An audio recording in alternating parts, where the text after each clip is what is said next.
¿Ya estamos ahí grabando? Okay. ¿Y se ve bien?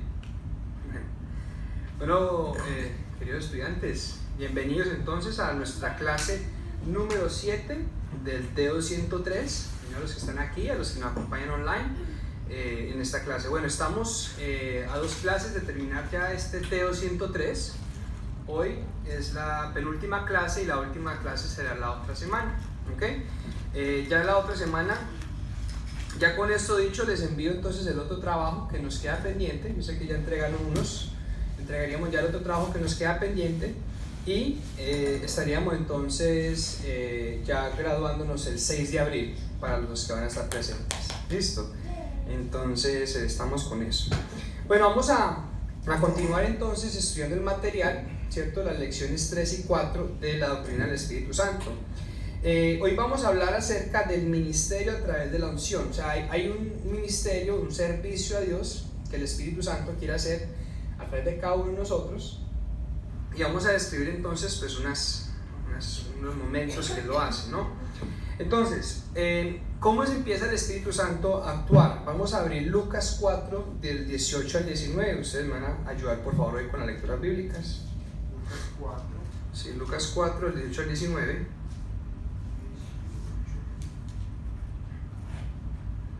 El que lo tenga lo lee, por favor. El Espíritu del Señor está sobre mí porque me ha ungido para llevar la buena noticia a los pobres. Me ha enviado a proclamar que los cautivos sean liberados, que los ciegos verán, que los oprimidos serán puestos en libertad y que ha llegado el tiempo del favor del Señor. Muy bien. Ese es el ministerio del Espíritu Santo que ejerció en la vida de Jesucristo. Por eso Jesucristo habla esas palabras, ¿cierto? Y esa profecía se había dado en Isaías, ¿ok? Y pues él está leyendo esa profecía acerca de él. Todo lo que se promete para Jesús también se promete para nuestras vidas, en el sentido de que nosotros seguimos viviendo la vida de Jesús, ¿cierto? Ya nuestra vida es una vida intercambiada, no es nuestra vida, sino que es la vida de Jesús a través de nosotros. Y por consecuente el ministerio también es un ministerio que también nosotros heredamos, ¿ok? Para seguir entonces ejerciendo.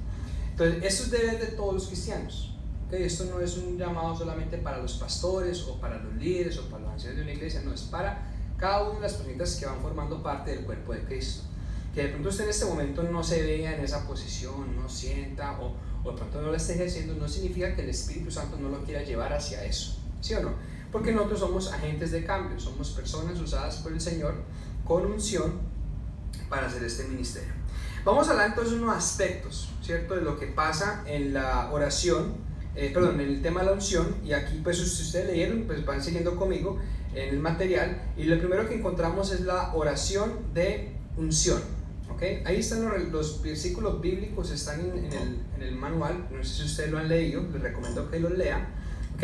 Pero la oración de unción es una oración en la que la persona por la cual se está orando, o en una iglesia si se está orando por unción del Espíritu Santo, entonces viene y se derrama sobre la vida de cada creyente, ¿okay? Muchas veces esto pasa cuando se hace, digamos, escogiendo a alguien en autoridad, se unge esa persona. Ustedes me han visto de pronto cuando hay alguien que va a dirigir un ministerio, yo los levanto y los unjo y oro por ellos, ¿cierto? Porque les estoy dando o le estoy transmitiendo de una manera física la autoridad que el Señor nos ha dado, ¿sí o no? Entonces uno ora por la persona. Se pone manos, ¿cierto? Muchas veces cuando uno ora por una persona para que reciba la unción del Espíritu Santo, se pone manos. Dice la Biblia, si quiere busquemos 1 Timoteo 4:14.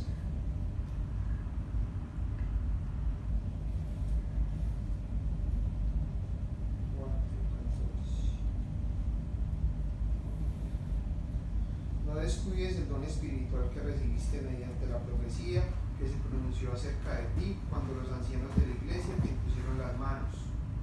Muy bien. ¿Y qué dice Juan 20:22? A ver. Para que veamos, ahí se ponen las manos, se ora por unción. ¿Qué dice Juan 20:22? Dijo, una vez más les digo, la paz sea con ustedes, como el Padre me envió a mí, así yo los envío a ustedes. Entonces sopló sobre ellos y les dijo, reciban el Espíritu Santo. Claro. Veamos Hechos 4:31, ahí vemos como la unción se transmitió por un soplo, ¿cierto? Que Jesucristo sopló vida, ¿ok? Vean lo que dice Hechos 4:31. Después de esta oración, el lugar donde estaban reunidos tembló y todos fueron llenos del Espíritu Santo y predicaban con valentía la palabra de Dios. Ahí estaban adorando, estaban alabando al Señor y vino el Espíritu Santo y les ungió, les llenó. Entonces, lo que estamos hablando es que cuando se habla de la oración de unción, es un momento especial, puntual, donde el Espíritu Santo se derrama en la vida con, digámoslo, con más poder o con lo que antes no se transmita con poder, solamente que digamos que hubo una capacitación sobrenatural, puntual del Espíritu Santo en una persona. Okay. Hubo un momento especial donde todos salimos ungidos. Pasa muchas veces de pronto en una vigilia, ¿cierto? En un tiempo de oración más largo, donde el Espíritu Santo llena a cada uno de los creyentes y la persona siente que sale más llena del Señor. ¿Okay? Entonces, la idea es que nosotros veamos así todo el tiempo, ¿cierto? Llenos del Espíritu Santo. Lo que pasa es que muchas veces nosotros vamos como basando nuestra relación con el Señor por momentos puntuales, ¿okay? Pero deberíamos tratar de tenerlo siempre, ¿okay? Pero hay momentos puntuales donde se ora por usted por unción y usted es ungido. Entonces, yo me acuerdo que cuando yo tomé la decisión de servir al Señor, el que oró por mí fue Luis Bernardo, ¿cierto? Justamente en una peregrinación en un bus. Él me ungió en ese momento para yo ser siervo, para yo servir y predicar la palabra y ser pastor del Señor, ¿ok? Entonces, en ese momento se ungió por mi vida, ¿cierto? Ahí se me dio la unción. Entonces yo tenía que cultivar la unción, ¿qué? Diariamente. Pero fue algo especial porque yo todavía me acuerdo de ese momento. No fue una oración que pasó desapercibida. ¿Sí me explico? ¿Ok? Vamos a ver entonces cuáles son los resultados de esa unción, ¿ok? A mí me llama mucho la atención lo que dice la palabra del Señor, que la unción pudre el yugo, o a causa de la unción se pudrirá el yugo, ¿cierto? Hay algo que nosotros cargamos que tiene que ser podrido y el Espíritu Santo es el ideal para pudrir eso. Entonces vemos que los resultados de la unción, cuando hablan de unción muchas veces se habla de que ungen con algo, con aceite. Recordemos el aceite de la unción que hablamos hace 8 días, ¿sí o no? El aceite de la unción, lo que era un aceite que tenía una receta bíblica dada por Moisés, que Dios se lo dio a Moisés, y ese aceite era un símbolo de que lo que era tocado con ese aceite era apartado para el Señor, ¿okay? Y tenía una fragancia particular que cuando alguien olía a esa persona, y cuando hablamos de ungir, nosotros hoy ungimos con una gotica de aceite, pues porque no tenemos el aceite con mucha frecuencia, pero en ese entonces era casi que derramado, o sea que usted salía casi que eso era como su loción, si lo quieren de esa manera. O sea, de cierta manera era algo que usted se olía, tenía usted ese toque, y todo lo que se usaba era ungido como señal de que esto ha sido apartado. ¿Okay? Entonces, recuerden que la unción es una capacitación sobrenatural del Espíritu Santo para una función muy específica. ¿Okay? Entonces, sanidad integral, consolación y confortación del Espíritu Santo. ¿Okay? Los resultados de la unción también es una alabanza y adoración en el Espíritu. Veamos Efesios 5, 18 al 20.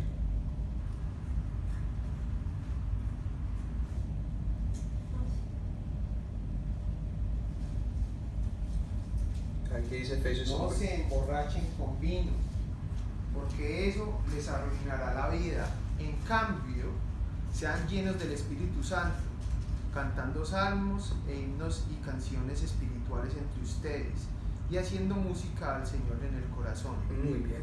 Nos somos llenos del Espíritu Santo, entonces podemos alabar al Señor y adorarle en espíritu y en verdad. ¿Sí o no? Muchas veces a la gente le cuesta alabar y adorar a Dios por la falta de la llenura del Espíritu Santo en sus vidas. ¿Okay? Otro resultado de la unción: crecimiento en la vida personal, crecimiento en la vida matrimonial y familiar, un avivamiento espiritual, ¿cierto? O sea, que la iglesia y la sociedad experimente un avivamiento. La historia del cristianismo es marcada por grandes momentos de avivamiento, pero también es marcada por grandes momentos de oscuridad, y pueden haber momentos en su vida donde usted tuvo un estado espiritual muy oscuro, como pueden haber momentos en su vida donde usted tuvo un estado espiritual muy avivado, ¿sí o no? Entonces, uno experimenta mucho, para un ejemplo, digamos, cuando uno va a la peregrinación en Tierra Santa, ¿sí o no? No sé qué es lo que pasa allá, pero uno sale avivado, ¿sí ¿sí no, mi Julie? Sale uno renovado, sale uno avivado, verdaderamente gozoso, o sea, empieza uno a disfrutar algo que antes no disfrutaba, ¿ok? Lo mismo pasa en un congreso, ahorita ustedes están probando para ir para el congreso de Semana Santa, también salen de ese congreso uno listo para lo que se venga. ¿Por qué? Porque el Espíritu Santo aviva en esos momentos de unción, ¿ok? Hay poder en la evangelización y el discipulado, porque muchas veces nosotros nos falta poder para hablar del Señor y es por la falta de la unción del Espíritu Santo, y una vida de santidad y de entrega. El fruto del Espíritu Santo me lleva a vivir una vida santa y una vida entregada al Señor. El amor, el gozo, la paz, la paciencia, la bondad, en fin, el fruto del Espíritu Santo, ¿ok? Vamos a ver entonces qué pasa también con la sanidad física. Busquemos Santiago 5, del 14 al 15. Ya sabemos lo que dice Lucas: el Espíritu del Señor está sobre mí para sanar a los quebrantados, a los heridos. Vea lo que dice Santiago 5, del 14 al 15. ¿Está enfermo alguno de ustedes? Haga llamar a los ancianos de la iglesia para que oren por él y lo unjan con aceite en el nombre del Señor. La oración de fe sanará al enfermo y el Señor lo levantará. Y si ha pecado, su pecado se le perdonará. Muy bien, entonces vemos que hay un tema de la unción con la sanidad física. Todo aquel que se le unge y se le ora recibe ¿qué? Sanidad. Pero esa es la sanidad, la produce la unción. Por eso dice únjale, ¿cierto? Con aceite, y esa oración, o sea, de la acción sobrenatural del Espíritu Santo. Unción, relación de unción con la acción sobrenatural del Espíritu Santo, ¿okay? Es lo que hace el milagro, ¿okay? Muchas veces el tema de la sanidad, yo he escuchado a muchos pues echarle la culpa al enfermo. No, es que el enfermo no tenía fe, es que la oración no le falta. No, yo creo que muchas veces el que está orando, que la Biblia está, la oración eficaz del justo puede mucho. Y yo no sé usted, pero cuando yo estoy enfermo yo me quiero sanar, y a mí no me falta fe para ser sano. ¿A usted le falta fe cuando usted está agonizando y le dice que alguien ore por usted? Usted dice, no, bueno, oren por mí, pero yo sé que yo no me voy a sanar. No, ¿sí? Seamos claros. La unción y la sanidad interior. Busca también el Señor sanarnos de nuestras heridas del alma, porque una sanidad que el Señor quiere ofrecer en nuestras vidas es una sanidad integral, ¿ok? Y eso lo tenemos que tener claro. Vamos a hablar entonces acerca de la oración de liberación, ¿ok? Entonces, también la unción del Espíritu Santo libera a aquellos que están poseídos, a aquellos que están oprimidos. Julie, búscame Mateo 8, del 28 al 34, y Andrés, búscame Gálatas 5, del 16 al 21. Del 28 al 34. Entonces, vamos a ver este caso bíblico, vamos a ver entonces cómo la unción, ¿cierto?, libera en un caso de posesión, ¿ok? Léelo, por favor. Sí, del 28 al 34. Cuando Jesús llegó al otro lado del lago, a la región de los Gadarenos, dos hombres que estaban poseídos por demonios salieron a su encuentro. Vivían en un cementerio y eran tan violentos que nadie podía pasar por esa zona. Comenzaron a gritarle: ¿por qué te entrometes con nosotros, hijos de Dios? ¿Has venido aquí para torturarnos antes del tiempo establecido por Dios? Sucedió que a cierta distancia había una gran manada de cerdos alimentándose. Entonces los demonios suplicaron: si nos echas afuera, envíanos a esa manada de cerdos. Muy bien, vayan, les ordenó Jesús. Entonces los demonios salieron de los hombres y entraron en los cerdos, y toda la manada se lanzó al lago por el precipicio y se ahogó en el agua. Los hombres que cuidaban los cerdos huyeron a la ciudad cercana y contaron a todos lo que había sucedido con los endemoniados. Entonces toda la ciudad salió al encuentro de Jesús, pero le rogaron que se fuera y los dejara en paz. Postdata, yo estuve ahí. Entonces, ahí vemos un caso de posesión. ¿Qué es un caso de posesión? Vamos a hablar un poquito de lo que es posesión y opresión. Yo sé que aquí esto causa mucha inquietud dentro de los cristianos, porque uno no sabe si uno está poseído o está oprimido, ¿okay?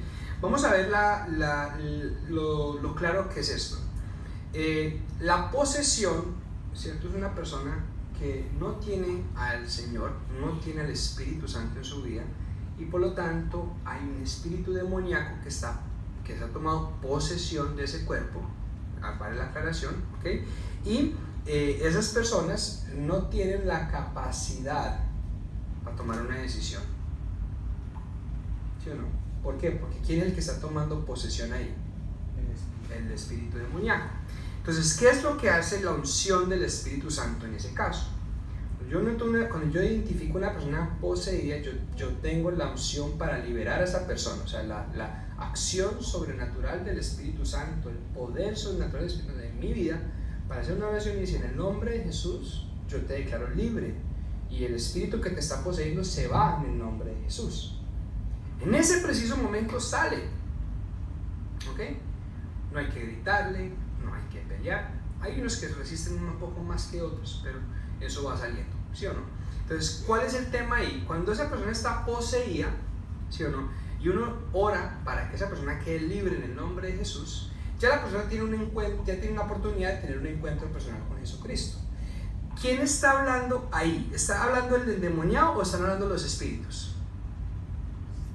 Los espíritus, muy bien, porque los espíritus tienen voz audible. Entonces, lo que pasa en el caso de la posesión es que el espíritu que está poseyendo a esa persona, ¿ok?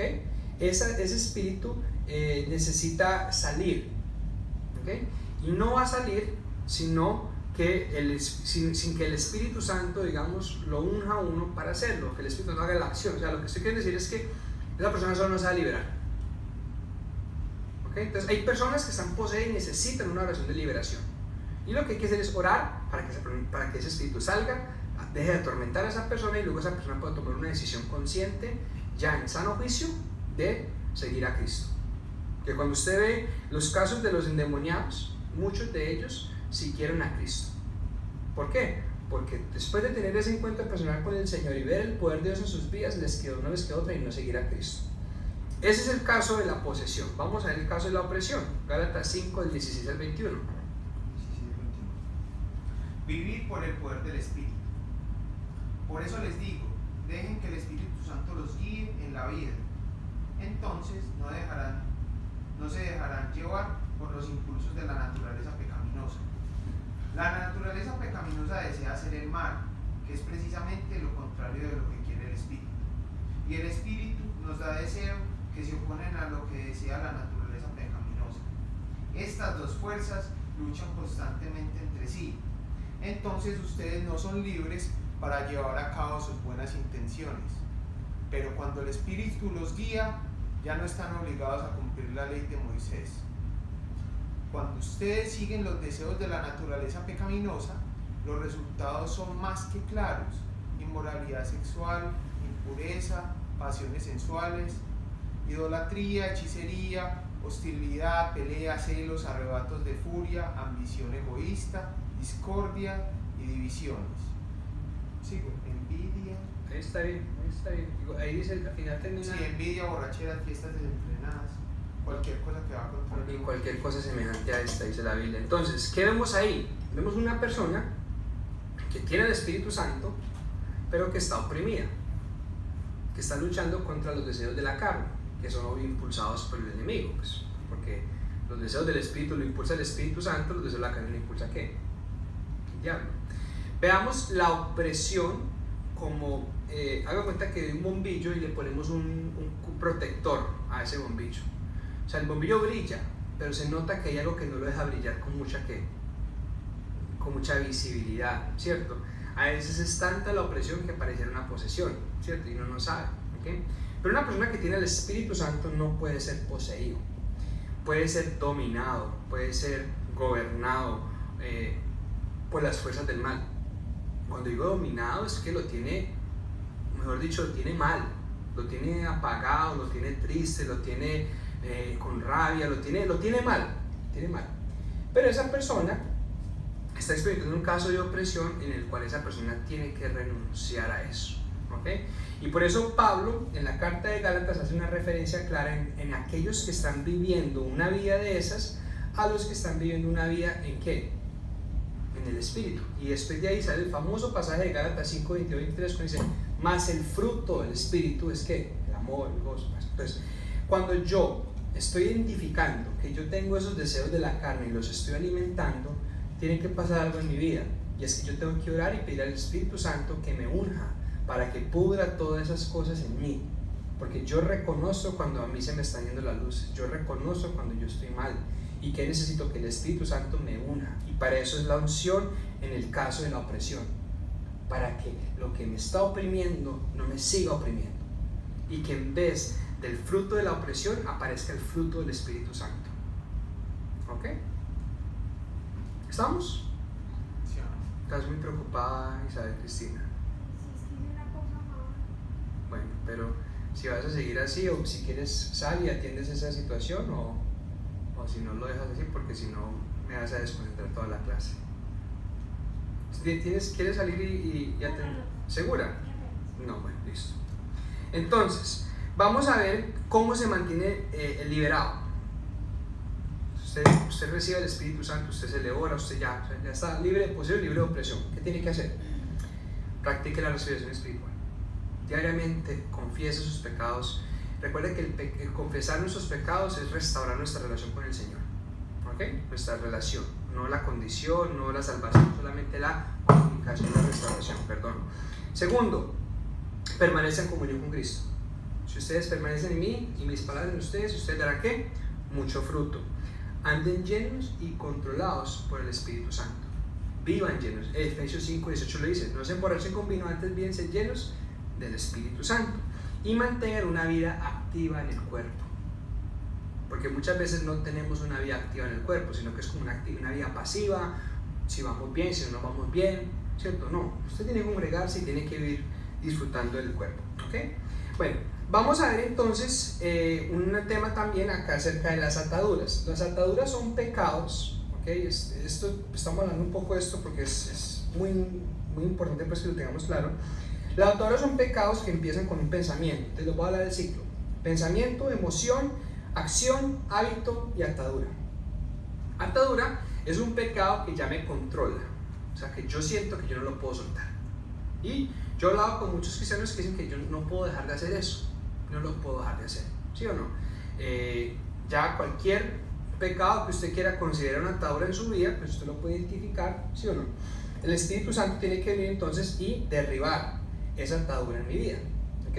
Por favor. Sí, pero ¿cuál es la diferencia entre la posesión de un espíritu a una atadura? Porque si la posesión toma posesión y tiene el control de ese individuo, y la atadura es algo que se dice que la persona no tiene el control, entonces ¿una atadura no sería también una posesión? No, porque la atadura es un pecado que empezó empieza con un pensamiento, luego ese pensamiento se convierte en una emoción, ¿ok? Luego esa emoción se convierte en una acción, yo repito esa acción, la convierto en un hábito, y luego de que es un hábito se vuelve para mí entonces una atadura, ¿ok? Entonces, no, porque por ejemplo, un ejemplo, una persona que es adicta al cigarrillo tiene una atadura pero no está poseída. El diablo lo puede oprimir para llevarlo a que siga alimentando eso. Vamos a verlo de esta manera. Cada vez que usted peca, usted le abre una puerta al diablo para que él gobierne en su vida. Recuerde que el vínculo entre el cristiano y el diablo es el pecado. Entonces, cada vez que usted peca, usted le da la oportunidad. La atadura es un pecado que usted decide hacer constantemente y donde no hay arrepentimiento. ¿Sí o no?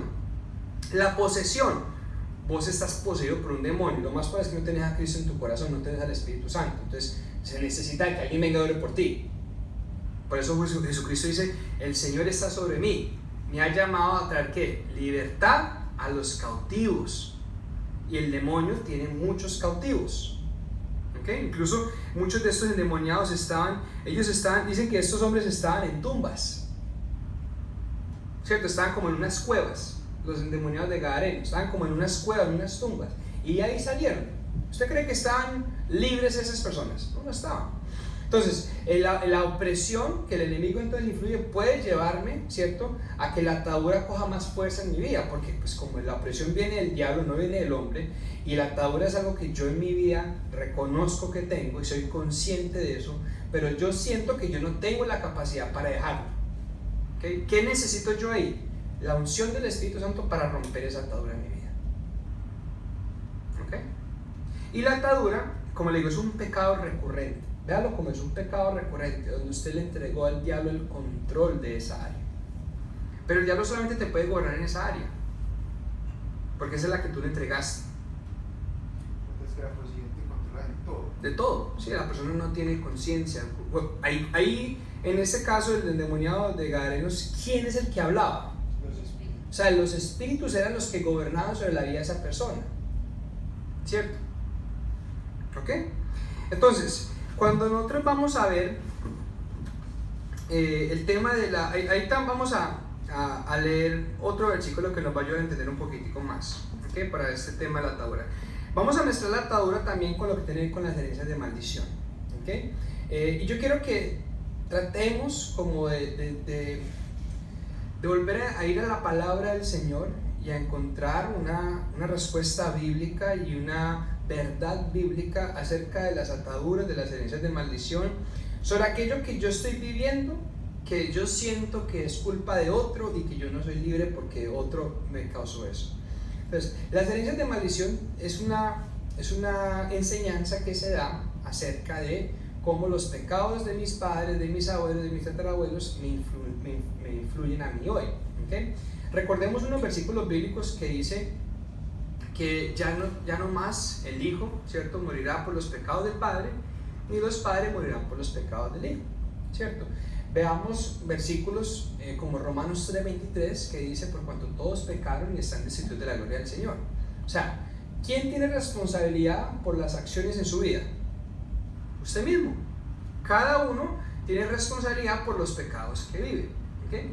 Es cierto, cuando la Biblia habla y menciona que el pecado de los padres va a visitar hasta la tercera y cuarta generación de sus hijos, no es porque el pecado como tal va a estar acarreando las consecuencias del pecado, va a estar acarreando, solamente que si usted lo pone en un punto de vista práctico, sí va a ser un mal que va a afectar a los demás, ¿okay?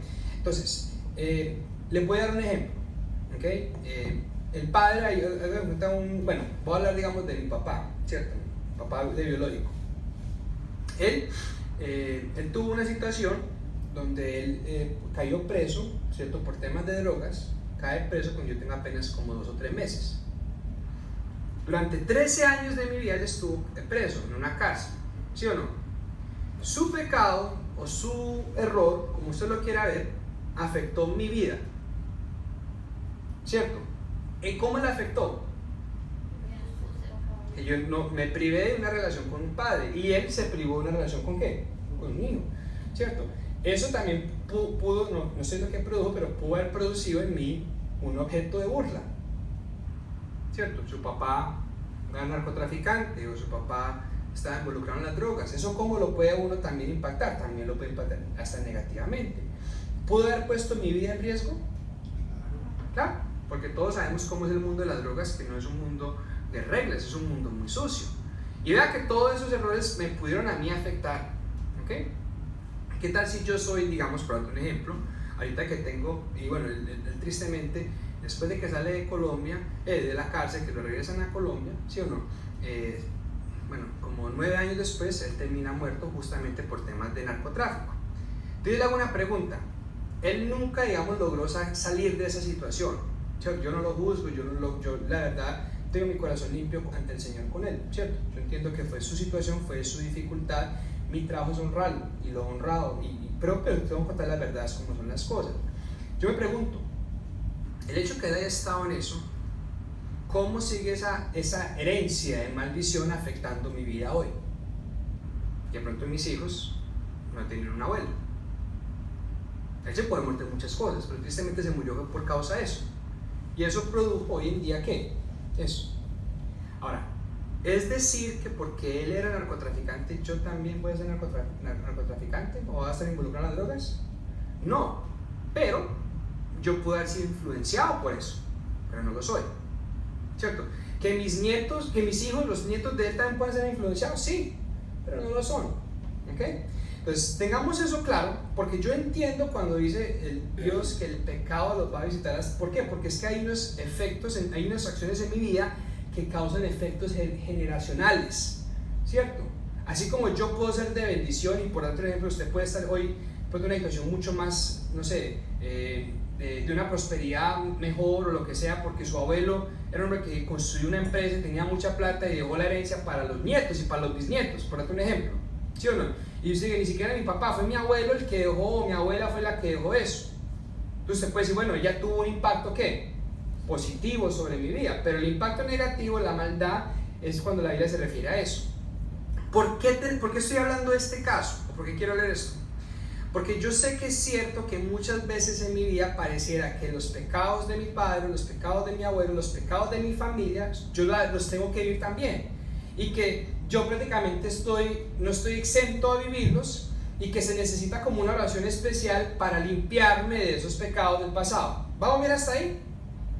Pero vamos a ver lo que dice la palabra del Señor en Isaías 53, del 3 al 6. Y yo quiero que usted me diga a mí qué es lo que hace Jesús en la cruz y cómo eso representa una unción que rompe ataduras, que rompe cadenas de maldición, que rompe todos esos pecados.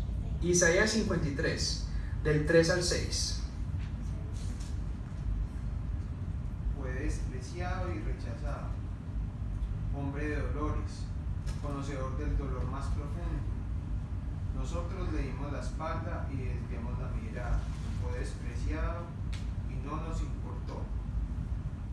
Sin embargo, fueron nuestras debilidades las que él cargó, fueron nuestros dolores los que lo agobiaron, y pensamos que sus dificultades eran un castigo de Dios, un castigo por sus propios pecados. Pero él fue traspasado por nuestras rebeliones y aplastado por nuestros pecados. Fue golpeado para que nosotros estuviéramos en paz, fue azotado para que pudiéramos ser sanados. Todos nosotros nos hemos extraviado como ovejas. Hemos dejado los caminos de Dios para seguir los nuestros. Sin embargo, el Señor puso sobre él los pecados de todos nosotros. Muy bien. Entonces, con esto dicho, ¿qué pasa en la cruz y qué se efectúa por la acción sobrenatural del Espíritu Santo en nuestras vidas cuando confiamos en este pasaje?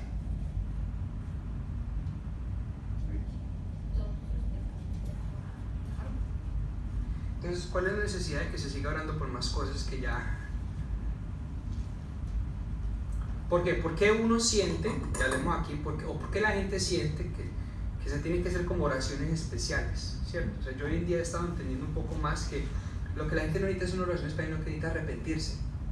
Se necesita predicar el evangelio, se necesita decir, oiga, vea, es que Cristo murió por ti, pero hay cosas en tu vida que has hecho que no están bien y tienes que arrepentirte. De eso hay muchas. Y si estás dispuesto a arrepentirte, Dios está dispuesto ¿a qué? A perdonarte y a sanarte. Entonces, ¿por qué todavía queremos hacer más oraciones y por qué no asumimos que en el momento que yo recibo el perdón también recibo la sanidad, la libertad? Porque no conocemos al Señor, porque no conocemos su palabra. Pero hoy se la está enseñando a usted hoy está aprendiendo este pasaje, o ya lo he leído muchas veces, yo lo he leído muchas veces, ¿sí o no?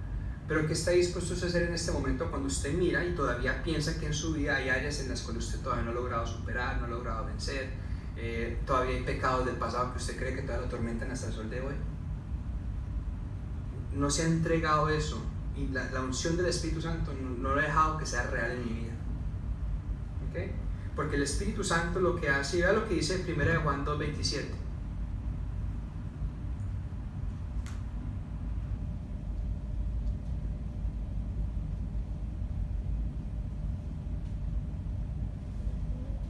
Ustedes han recibido al Espíritu Santo y Él vive dentro de cada uno de ustedes. Así que no necesitan que nadie les enseñe lo que es la verdad, pues el Espíritu les enseña todo lo que necesitan saber y lo que Él enseña es verdad, no mentira.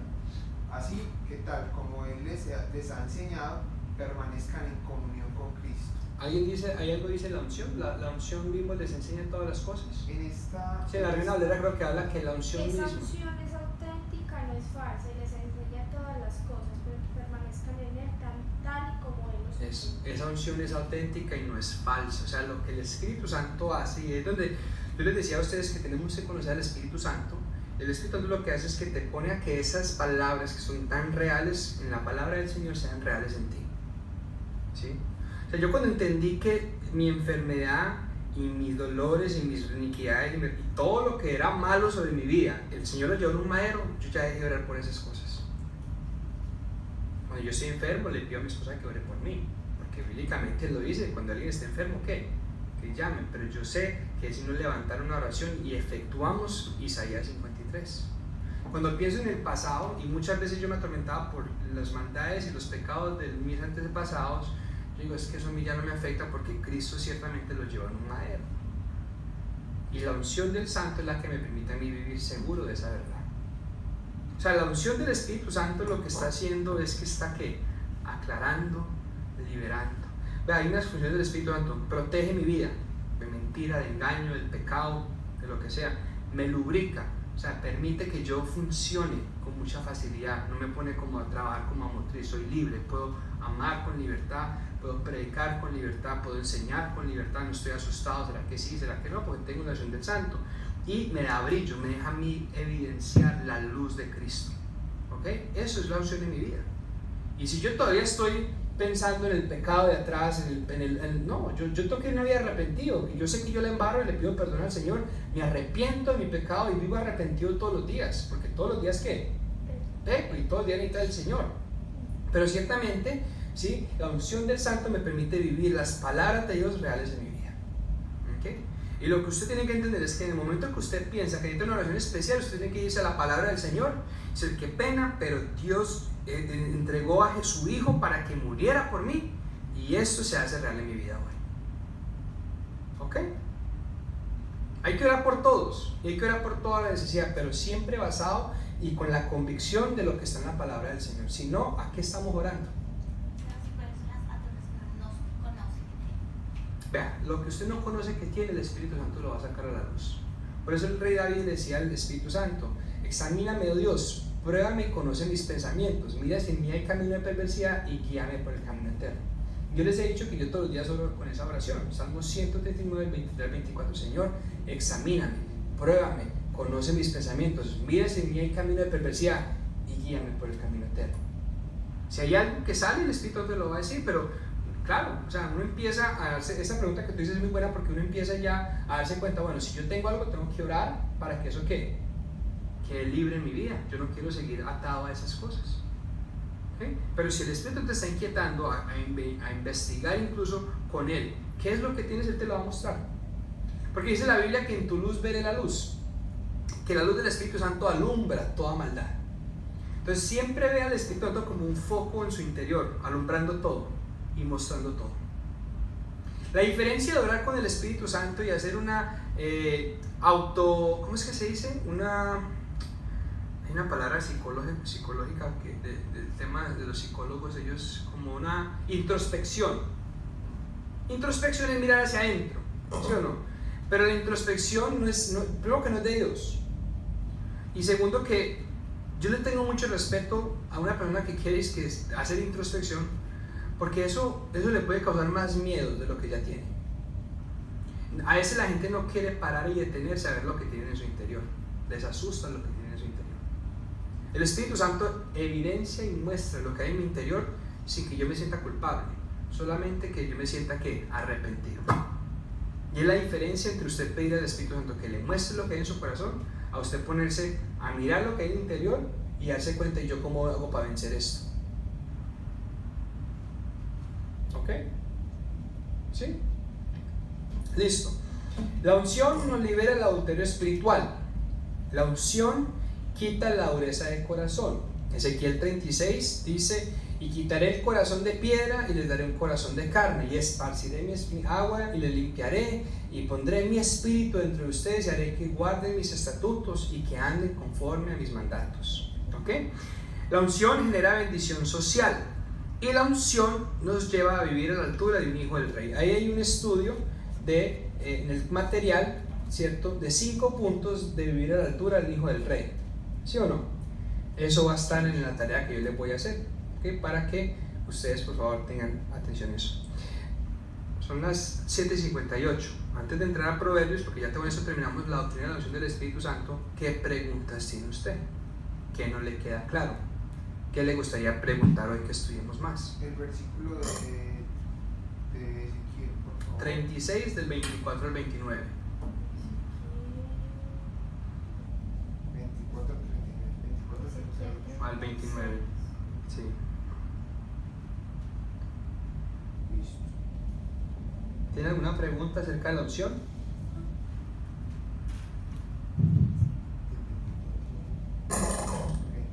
Julie, ¿tiene alguna pregunta de la unción? ¿Queda claro lo de las ataduras? Sí, una parte, pero es que, o sea, mi pregunta es, por ejemplo, yo te conté de Jerusalén, Ok. de que era una atadura pues, que no estaba dentro de mí y yo tampoco sabía. Ok. Sino fue cuando alguien oró por mí que el Espíritu se la mostró. Okay. ¿Y cuál fue la atadura que le mostró? De mi abuelita había orado, no me había dado un santo, algo así. Claro, ok. A ver, digamos que eso puede afectar tu vida, ¿cierto? Yo no estoy diciendo que no.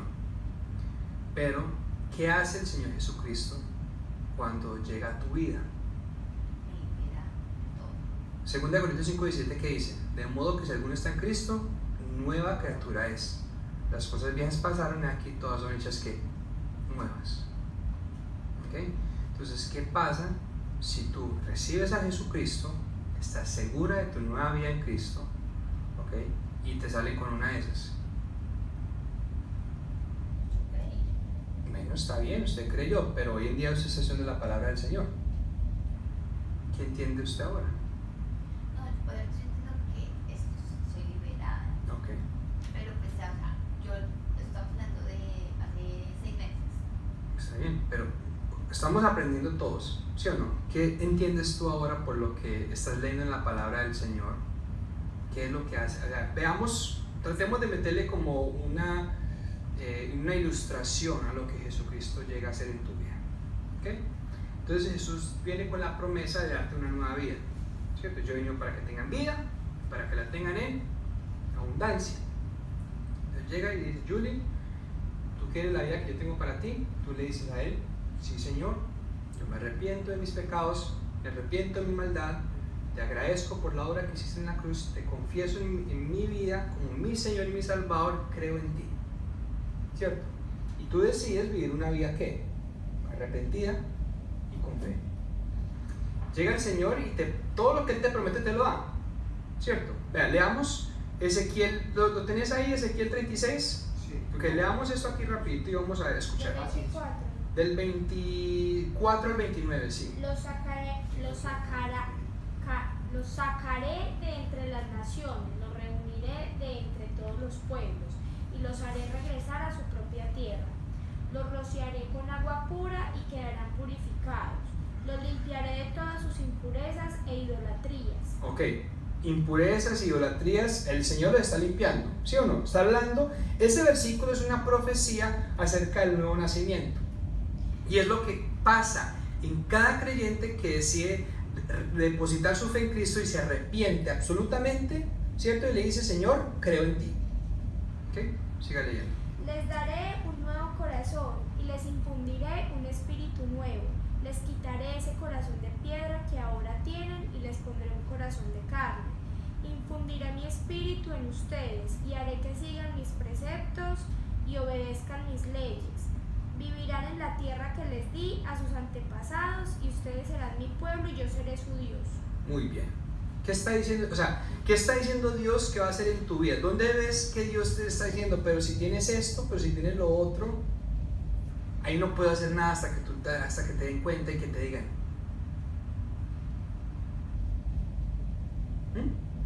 No, ahí está todo escrito.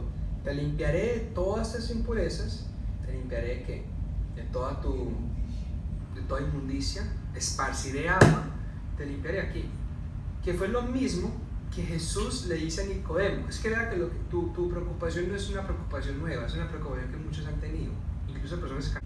Jesús tiene una conversación con Nicodemo y la conversación que hace es de mostrarle de que el nuevo nacimiento, si no se efectúa en la vida de él, ese nacimiento que es profetizado en Ezequiel, ¿cierto? Él no iba a entrar al reino de los cielos y no iba otra vez a experimentar la limpieza y la sanidad que el Señor hace.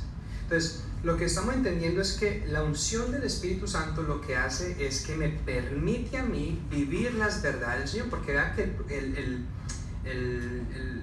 Nicodemo es un maestro en la ley, conoce la palabra, pero no la estaba viviendo, porque necesitaba conocer al autor de la palabra, que era el Espíritu Santo. El Espíritu de Dios es el que nos da a nosotros esa unción que nos permite aprender las verdades de Dios y aplicarlas a nuestras vidas. Entonces lo que vamos a hacer es que el Espíritu Santo nos va a enseñar a nosotros y nos va a decir a nosotros, vea, lo que la palabra nos dice, vamos a hacerla real en tu vida, ¿ok? Entonces nosotros, a la medida que vamos poniendo más al Espíritu Santo, más de la unción, nosotros vamos empezando entonces a experimentar esa verdad en nuestras vidas. Entonces recuerden que la unción es esa capacitación sobrenatural del Espíritu de Dios para traer entonces esas verdades de Dios a mi vida y que sean reales en mi corazón, ¿ok? Vamos entonces a leer el libro de, vamos a estudiar Proverbios 23 y Proverbios 24, ¿ok? Entonces, dice la palabra de Dios en Proverbios 23, ustedes van siguiendo conmigo en el versículo 4 y el versículo 5 del Proverbio 23, habla acerca de no desperdiciar nuestro tiempo haciendo tesoros en la tierra, donde todo es efímero y tenemos que aprender mejor a buscar tesoros en el cielo, ¿sí? Dice que no se preocupe por las riquezas porque ellas van a alcanzar alas y se van a ir. Eso pasa muchas veces cuando se escucha a alguien que tuvo, digamos, mucha plata y de un momento ya no la tiene, ¿ok? El versículo 6 al 8, ¿cierto? Dice que no nos sentemos a comer con personas que son tacañas o con personas que adquieren sus riquezas por medio de tacañería, ¿cierto? Nosotros no debemos envidiarles el estilo de vida a ellos, ¿ok? Ni mucho menos, ¿cierto? Hacernos amigos de esas personas porque su amistad es falsa, ¿ok? Versículo 12, ¿cierto? Dice que apliquemos nuestro corazón a la instrucción y que nuestros oídos estén atentos al conocimiento. Si hay algo que el Señor nos anhela y nos pide, es que nosotros escuchemos, oigamos y pongamos atención a lo que Él tiene para decirnos, ¿ok? Y algo que también hemos aprendido en Proverbios, vea lo que dice el versículo 13, dice que la disciplina con la vara, ¿ok? Y incluso disciplinar a los niños físicamente permitirá que ellos se salven de la muerte y su alma no morirá.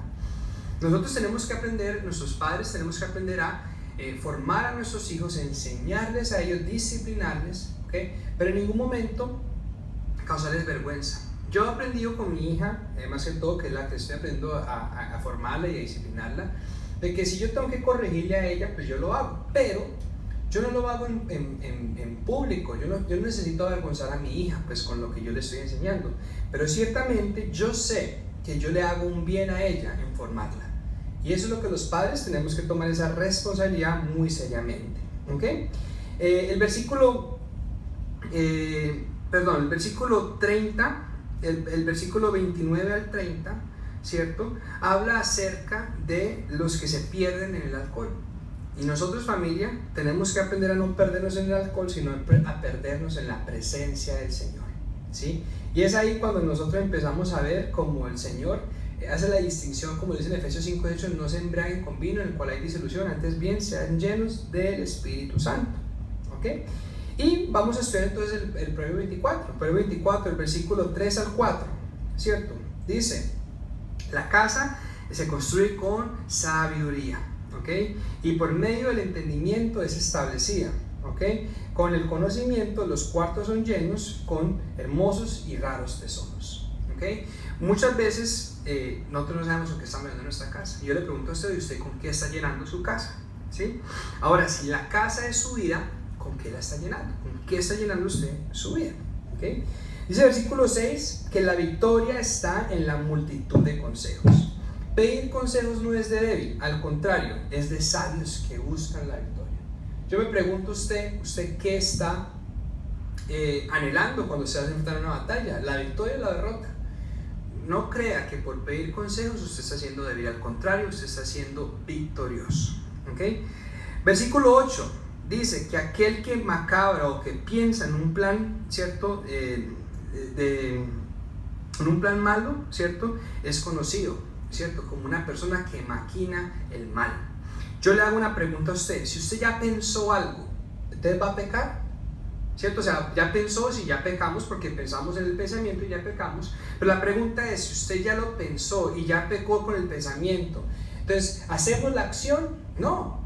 O sea, al contrario, lo que hacemos es que decimos: Señor, ya lo hice, ¿cierto? En el pensamiento, me arrepiento, yo no voy a continuar con esta acción, y lo que hago es que no traigo heridas y lástimas y dolores a las personas que podría herir con esas palabras. ¿Ok? El versículo 27 dice que haz que todo tu trabajo de afuera esté en orden, prepara tus campos y luego construyes tu casa. Pensemos muy bien en que el orden, para invertir mis recursos, tiene que ser un orden apropiado. ¿Ok? No pierdas tus recursos por usarlos en el tiempo equivocado. ¿Ok? Si usted tiene un negocio, tiene una casa, ¿en cuál invierte sus recursos? Pues lo invierte en el negocio. ¿Por qué? Porque el negocio le va a permitir a usted pagar lo de su casa. ¿Ok? Entonces seamos claros en cómo el Señor nos da lo que nos da y cómo lo podemos administrar de una manera sana, de una manera en la que podamos, obvio, pues ver la bendición del Señor en nuestras vidas. ¿Ok? Y el versículo del 30 al 34 habla acerca de como la pereza, un poquitico de pereza, un poquitico de sueño, un poquitico de doblar tus brazos, y así vendrá la pobreza y así te atracará la escasez. Yo te voy a pedir que nunca dejes que la pereza sea el responsable, ¿ok?, de tu pobreza y de tu escasez, sino que seas diligente en todo lo que tenemos que hacer, porque la palabra nos enseña. Ahora, recuerde que la palabra del Señor en el Proverbio nos llama una vida de sabios, y la vida de sabios no es la vida del común y corriente. La vida de los sabios es aquellos que deciden confiar en el Señor y vivir una vida sobrenatural, porque el Espíritu Santo le da una sabiduría para vivir en ese plan. ¿Ok? Entonces, para la próxima clase, ya con esto terminamos la próxima clase, vamos a estudiar lo que son los últimos capítulos de Proverbios, del 25 al 31, por favor leámoslo, ¿ok? Y ya entonces el trabajo pues que tienen que entregar, el que falta, por favor entreguémoslo lo más rápido posible, y yo el miércoles les envío el trabajo final que debemos entregar el próximo viernes, el viernes 5, si yo no estoy equivocado, para graduarnos el viernes 6. Amén. Bueno, vamos a orar. Papito Dios, te damos muchas gracias a ti hoy por este día, por ese tiempo que tú nos das de enseñarnos más de tu palabra. Gracias, Espíritu Santo, porque es la unción misma, la unción del Santo, la que nos está enseñando. Y te pido entonces que seas tú continuando enseñándonos en nuestras vidas. Es en tu precioso nombre, Jesús, que hoy hemos orado. Amén. Bueno, familia, buenas noches, Dios les bendiga y nos vemos entonces en la próxima clase.